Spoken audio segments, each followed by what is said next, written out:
অলৌকিক কথনে আপনাদের স্বাগত। আমি সবুজ আছি আপনাদের সাথে। আশা করি আপনারা সবাই ভালো আছেন, আমিও ভালো আছি আপনাদের দোয়া এবং আশীর্বাদ। অলৌকিক কথনে আজকে আমি আপনাদের সামনে দুটো গল্প উপস্থাপন করব।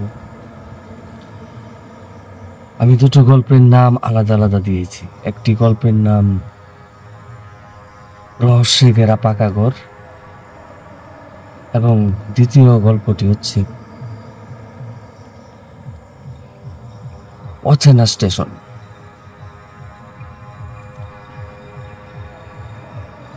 আশা করি সবাই ভালো আছেন। আমি আর কথা না বাড়িয়ে আমি আমার গল্পে চলে যাই। আজকে অলৌকিক কথনের প্রথম যে গল্পটি আমি বলব, এই গল্পটি রাকিব নামের এক ছেলেকে নিয়ে। রাকিব শহরে পড়াশোনা করে, কিন্তু তার শখ সে প্যারানরমাল অ্যাক্টিভিটিস নিয়ে রিসার্চ করার চিন্তা করছে। যেখানে এই ধরনের গল্পের সন্ধান সে পায়, সে সেখানেই ছুটে যায় এবং অদম্য সাহসীও বলা যায় ছেলেটিকে। তো রাকিব তার ভার্সিটির এক বন্ধু মারফত জানতে পারে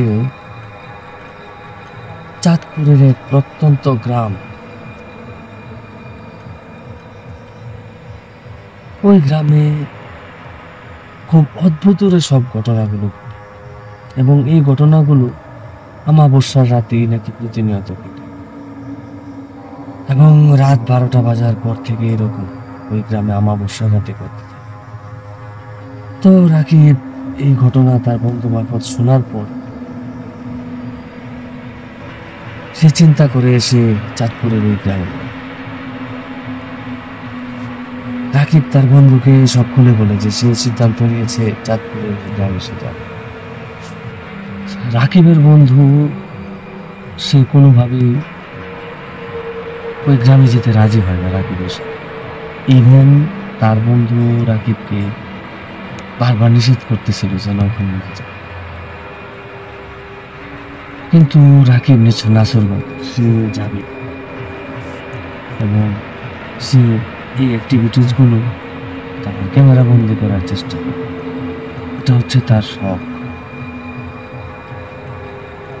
তো রাকিবের বন্ধু বারবার নিষেধ করার পরেও রাকিবের বন্ধুর কাছ থেকে রাকিব ওই গ্রামের ঠিকানা নিয়ে ওই গ্রামে একদিন গিয়ে উপস্থিত হয়।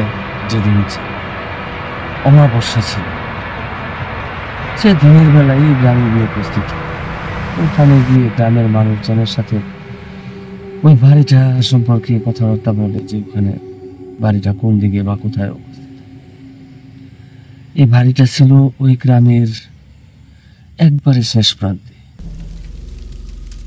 এবং আপনাদের বলে রাখা ভালো, এই বাড়ির ইতিহাস হচ্ছে, বাড়িটা হচ্ছে একটা জমিদার বাড়ি, পুরনো জমিদার বাড়ি।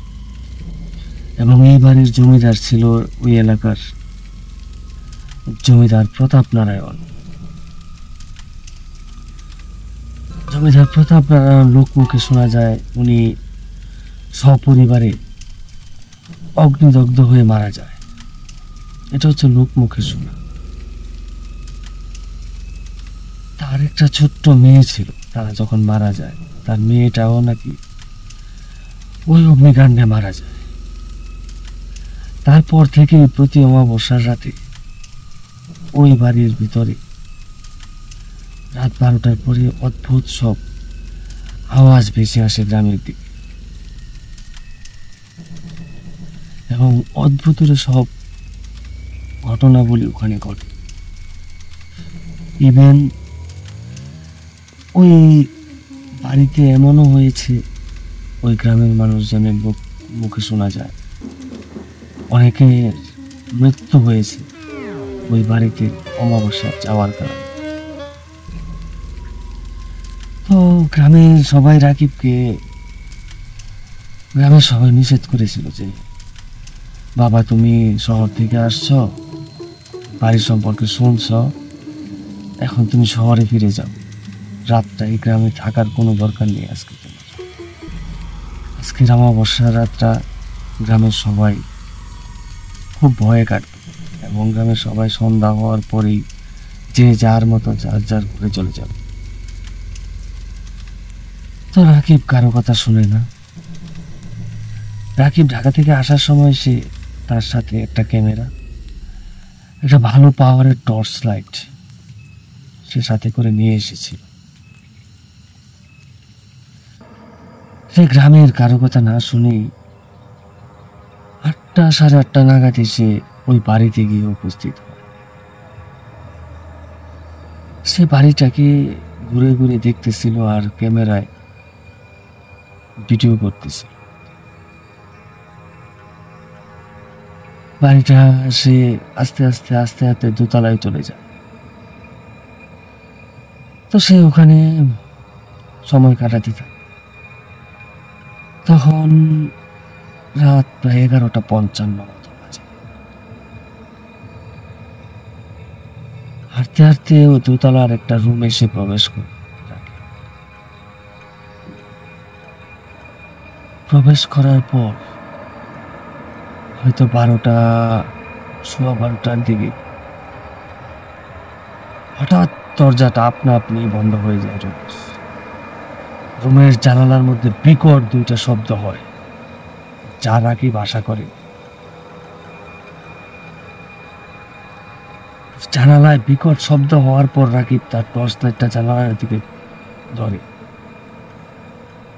ধরার পর জানালায় সে কিছুই দেখতে পায়, কিন্তু জানালা থেকে চার চোখটা যখন টর্চ লাইট শহর দরজার দিকে আসে, তখনই সে দেখতে পায় দরজার সামনে একটি মেয়ে দাঁড়ানো আছে, ছোট্ট একটি, যেটা দেখার জন্য রাকিব মোটেও প্রস্তুত ছিল। রাকিবের ক্যামেরা কিন্তু তখনও অন ছিল। রাকিব দরজার সামনে যে মেয়েটাকে দেখতে পায়, সে দেখে ওই মেয়েটার পুরো মুখে কোনো মাংস নেই, শুধু কঙ্কাল আছে, আর চোখ দুটো মনে হচ্ছে যেন 2টা মোমবাতি জেলে রেখেছে আগুনের, এমন আগুনের মতো লাল হয়ে আছে তার চোখ। এটা দেখার পর রাকিব জোরে একটা চিৎকার করে ওঠে, কিন্তু রাকিবের মনে হচ্ছিল সে জোরে চিৎকার করতে চাচ্ছে, কিন্তু কোনো চিৎকার তার মুখ দিয়ে বেরোচ্ছে। এর মাঝখানে মেয়েটা আরেকটু আস্তে আস্তে রাকিবের দিকে এগিয়ে মুখটা সামনের দিকে বাড়িয়ে বলে, তুমি কি আমার মাকে দেখেছ? এই কথা শোনার পর রাকিব চিৎকার দিয়ে ঘর থেকে বেরোতে চায়।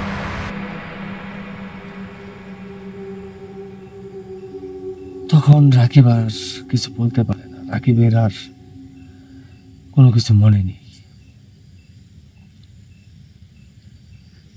পরদিন সকাল হওয়ার পর গ্রামের সবাই বলা বলি করতে থাকলো যে শহর থেকে যে ছেলেটা আসলো, বারবার নিষেধ করার পরেও কালকে রাত্রে ওই জমিদার বাড়িতে গেছে, যেটাকে গ্রামের মানুষজন আসলে পাকা ঘর নামে ডেকে থাকে।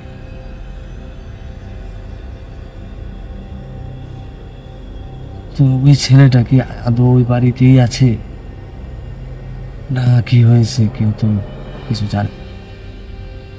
তখন গ্রামের 2-3টা ছেলে মিলে সিদ্ধান্ত নেয় যে ছেলেটার সম্পর্কে খোঁজ নেওয়ার জন্য ওই পাকা ঘরে তারা যাবে। তো 3 জন মিলে ওই পাকা ঘরে যায়, গিয়ে আস্তে আস্তে উপরে ওঠে। তারা পুরো বাড়ি তন্ন তন্ন করে খুঁজে, পরে আস্তে আস্তে 2 তলার বারান্দা পেরিয়ে একবারে শেষ মাথার ওই রুমটাতে তারা ঢুকলে দেখতে পায় ওখানে রাকিবের ক্যামেরাটা ভাঙা, টর্চ লাইটটাও ভেঙে পড়ে আছে এক সাইডে, কিন্তু রাকিব সেখানে তাকে ওখানে পায়নি। রাকিবের ক্যামেরাটা ভাঙা হলেও তার ক্যামেরার মেমোরি কার্ডটা কিছুই হয় ভাঙেনি, মেমোরি কার্ডটা ভালোই ছিল। তো ওই ভাঙা ক্যামেরাটা হাতে নিয়ে ওরা তিনজন গ্রামে ফিরে আসে।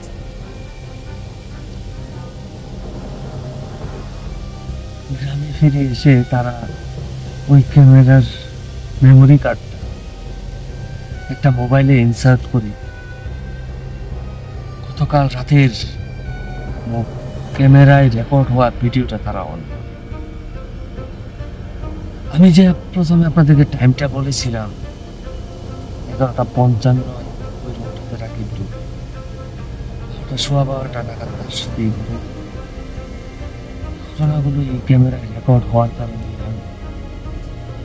সবাই জানতে পেরেছিল।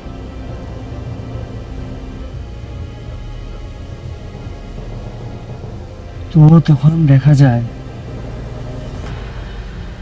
যে রাকিব জোরে জোরে চিৎকার করতেছিল, ওইটা রেকর্ড হচ্ছিল, কিন্তু রাকিবের মনে হচ্ছিল যে তার চিৎকার কেউ শুনতে পাচ্ছে। রাকিব এই মেয়েটার দিকে এইভাবে দেখার পর এবং মেয়েটা যে ফিসফিস করে কথাগুলো বলল, এটা শোনার পর রাকিব ওখান থেকে দ্রুত এসে দরজাটা খুলে দৌড়ে বেরিয়ে যায়।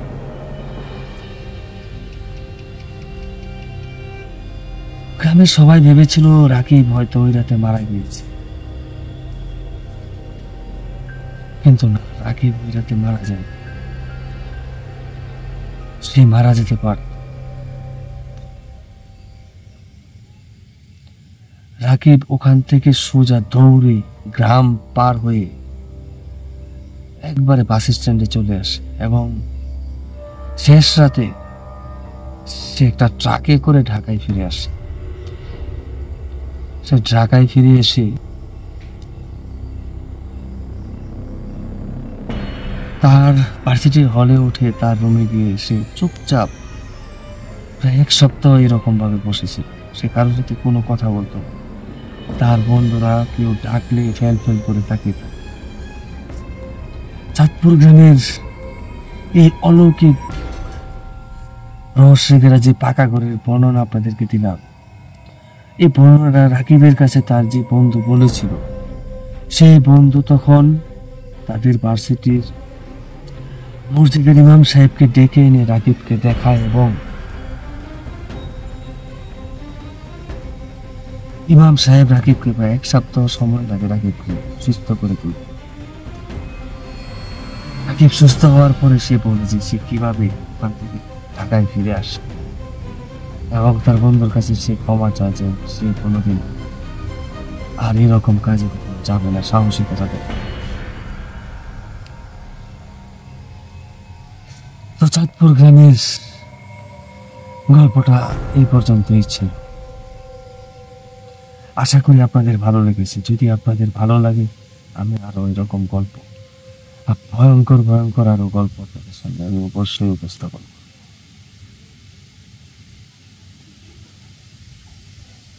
শুরুতেই বলেছিলাম আমি আজকে আপনাদের সামনে 2টো গল্প বলবো। আরেকটি গল্প ছোট, কিন্তু ওই গল্পটি একবার যদি চিন্তা করেন ওই সিচুয়েশন গুলো, আপনার গায়ের শিহরণ, আপনার গায়ের লোম দাঁড়িয়ে যাবে, আপনি ভয় পেতে বাধ্য হবেন যদি একবার চিন্তা করেন। আচ্ছা, আমি শুরু করি তাহলে আমার দ্বিতীয় গল্পটা। আমার দ্বিতীয় গল্পটা একটা স্টেশনকে ঘিরে। স্টেশনটি বাংলাদেশের উত্তরাঞ্চলে। স্টেশনের নামটা নাই বললাম। মূল গল্পের মূল চরিত্রের দিকে আসে। এই গল্পের মূল চরিত্র হচ্ছে আহমেদ সাহেব। উনি একজন ডিরেক্টর মানুষ, পরিচালক। উনি বিভিন্ন নাটক, বিজ্ঞাপন এগুলো পরিচালনা করেন। তো সেই সুবাদে উনি প্রায় সময় দেশের বিভিন্ন প্রান্তে, অনেক সময় দেখা যায় যে লোকেশন দেখার জন্য চলে যায়, শুটিং এর লোকেশন দেখার জন্য। এভাবে সে দেশের বিভিন্ন প্রান্তে ঘুরে। আমি উত্তরাঞ্চলে যে স্টেশনের কথাটা বলছি আপনাকে, আহমেদ সাহেব ওই স্টেশনের পাশেই এক গ্রামে গিয়েছিল শুটিং এর লোকেশন দেখা। উনি আসলে টাইমিংটা চিন্তা করতে পারেনি যে ওনার এতটা লেট হয়ে যেতে পারে বা ওখানকার যোগাযোগ ব্যবস্থা অতটা ভালো না, এটা উনি ভাবতে পারেন। তখন উনি লোকেশন দেখে এবং ঢাকা থেকে ওখানে গিয়ে লোকেশন দেখে এবং ফেরার সময় দেখা গেল প্রায় রাত অনেক হয়ে গেছে। গ্রাম থেকে উনি বেরোতে বেরোতে রাত প্রায় 12টা।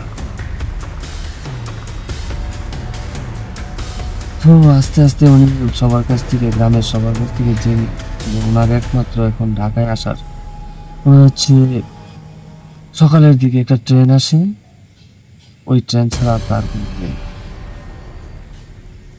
এবং ওই স্টেশনটা অনেক ছোট্ট একটা স্টেশন। তো উনি ভাবলেন যে গ্রামে না থেকে আমি স্টেশনে গিয়ে বসে থাকি, ভোরের দিকে ট্রেন আসলে আমি চলে যাব। উনি যখন স্টেশনে এসে বসেন তখন রাত প্রায় 1:45। তো উনি কিছুক্ষণ স্টেশনে বসে থাকার পর হঠাৎ একটা ট্রেন আসে এবং সে ট্রেনটা প্ল্যাটফর্ম। আপনাদের বলে রাখা ভালো, উনি অত রাত্রে স্টেশনে যাওয়ার পরে উনি স্টেশনে কাউকে পান, ইভেন স্টেশন মাস্টারও ছিল না, উনি মানুষজন ছিল না, উনি একাই স্টেশনের প্ল্যাটফর্মে বসেছে। এবং উনি দেখলেন যে একটা ট্রেন এসে দাঁড়ালো স্টেশন।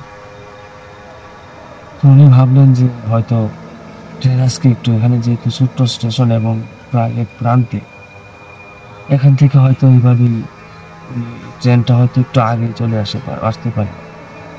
তো উনি একটু দরজার দিকে এগিয়ে গেলেন ট্রেনের।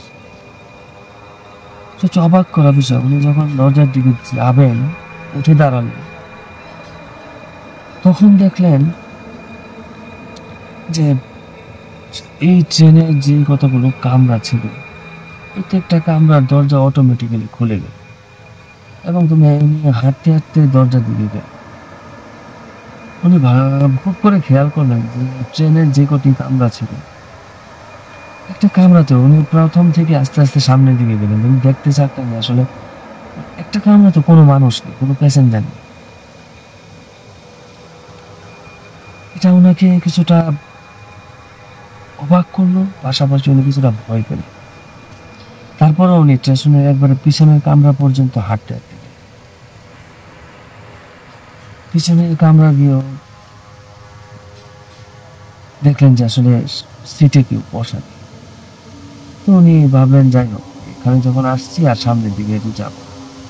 উনি পিছনের কামরাটাতে উঠে পড়লেন।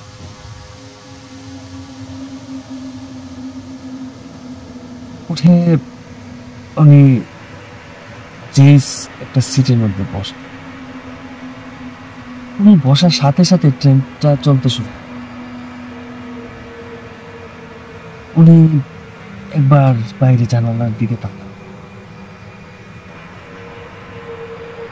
ট্রেনটা যখন চলতে শুরু করলো, উনি জানালা দিয়ে বাইরে তাকিয়ে দেখলেন যে বাইরে বেশ ভালো ঠান্ডা বাতাস বইছে। তার শরীরটা মুহূর্তে শীতল হয়ে যায়। কিন্তু আহমেদ সাহেব জানালা থেকে চোখটা ফিরিয়ে ওনার সামনের সিটে যবেই তাকালেন, উনি দেখলেন ওনার ঠিক সামনে একজন মধ্যবয়সী নারী বসে আছে। তার চুলগুলো সামনের দিক দিয়ে ছড়িয়ে আছে, তার মুখটা ভালোভাবে দেখা যাচ্ছে। প্রচন্ড ভয়কে পেয়ে চিৎকার করতে যাবে, কিন্তু তার গলা দিয়ে কোনো শব্দ বের হচ্ছে না। আহমেদ সাহেব কোনোভাবেই চিৎকার করতে পারতেছেন না, ইভেন উনি নড়তে পর্যন্ত পারছেন না। উনি প্রাণপণে চেষ্টা করছেন এখান থেকে নড়ার, কিন্তু উনি নড়তে পারছেন না। উনি অনুভব করতেছেন ওনার পায়ে কেউ একজন 2 হাত দিয়ে চেপে ধরে আছে। উনি যখন ওনার পায়ের দিকে তাকালেন, তখন উনি দেখতে পেলেন ওনার দুই পায়ে দুইটা হাত, যে হাতগুলোর মধ্যে কোনো মাংস নেই, শুধু কঙ্কাল, তাকে চেপে ধরে আছে। উনি আর নিজেকে কোনোভাবেই সংবরণ করতে পারেন। উনি ওনার পা থেকে যখন আবার সামনের সিটের ওই মহিলার দিকে তাকালেন, তখন মহিলাটার চুল দুইটা বাতাসে একটু সরে গিয়েছিল সামনে, এবং উনি দেখতে পেলেন ওই মহিলার কোনো মুখমণ্ডল নেই, শুধু চোখ দুটো রক্ত লাল হয়ে চোখ দুটো দেখা যাচ্ছে। উনি আর কোনো কিছু চিন্তা করতে পারেন।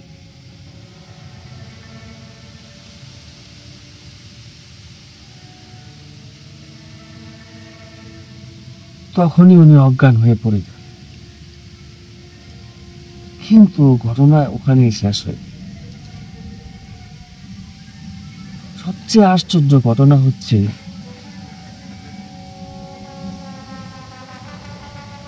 স্টেশনে যেই ক্যামেরা ব্যবহার করা হয়েছে, সকালে যে স্টেশন মাস্টার আসে, উনি এসে স্টেশন মাস্টার ফুটেজ টান দিয়ে দেখে যে আহমেদ সাহেব ঠিকই প্ল্যাটফর্মে এসেছেন এবং উনি কিছুক্ষণ বসেও ছিলেন। বাট কিছুক্ষণ পর উনি হুট করে উঠে দাঁড়ালেন এবং হন্তদন্ত হয়ে উনি প্ল্যাটফর্ম থেকে রেল লাইনের দিকে চলে গেলেন। ওনার সাথে কিছু কাগজপত্র ব্যাগ ছিল, এই ব্যাগটা প্ল্যাটফর্মে পড়েছে এবং ওনার অঙ্গভঙ্গ দেখে মনে হচ্ছিল উনি কোনো মানুষজন ট্রেনে উঠলে দরজা দিয়ে যেভাবে ওঠে, উনি ঠিক এভাবেই রেল লাইনের উপর উঠলেন। রেল লাইনের উপর ওনার পাটা পড়ার পরে আর কিছুই দেখা যায়, কোনো মানুষ বা কাউকে দেখা। এবং সবচেয়ে আশ্চর্য বিষয়, আমি যে আগে গল্পটা বললাম, ওখানে একটা ট্রেন এসেছিল এবং ওখানে আহমেদ সাহেব উঠেছিল। সবচেয়ে আশ্চর্যজনক বিষয় হচ্ছে, ওই ফুটেজে ওখানে ওই রাত্রের 1:45-এর দিকে কোনো ট্রেন ফুটেজে দেখা যায় আসেনি, এবং আহমেদ সাহেবকে ট্রেনে লাইনের উপরে পা দিতে পর্যন্ত দেখা গেছে, তারপরে আর ওনাকে দেখা যায় ভেনিশ হয়ে গেছে।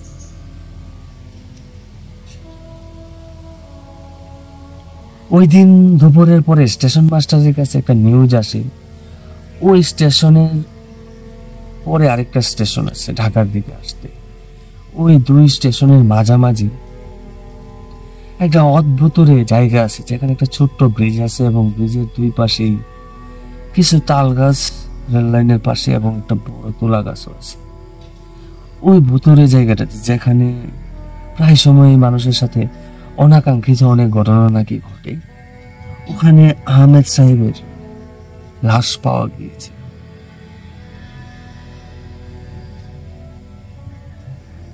এটার কোনো রহস্য কেউ উদ্ঘাটন করতে পারে?